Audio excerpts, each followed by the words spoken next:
मैया सरस्वती शरण में हमहू रहती।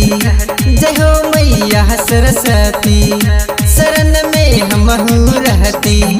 दर्शन के दिन मनवा तरसता अखिया से लोर माई बरसता।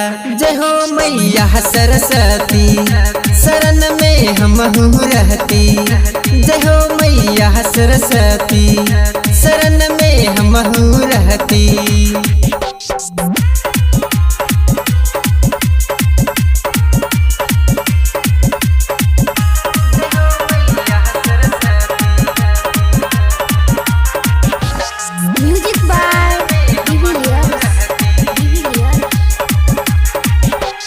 बेटवा के अपना सुनी पुकार जल्दी से आ जाना मैया हमार।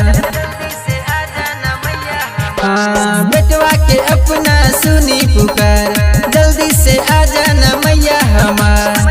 दिलवा धक धक धड़कता अखिया से लोर माई बरसता।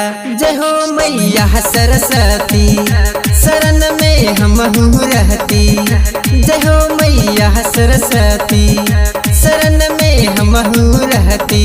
Angika recording studio Rupauli Purnia Bihar.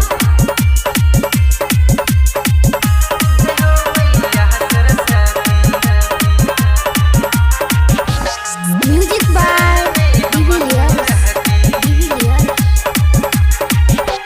भारती राजेश एले दुआर सुन के पुकार माई खोल के बार।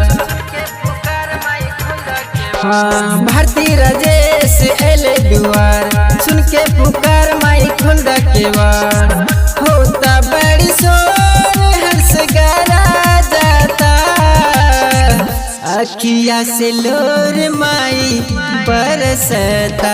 जय हो मैया सरस्वती शरण में हमहू रहती। जय हो मैया सरस्वती शरण में हमहू रहती।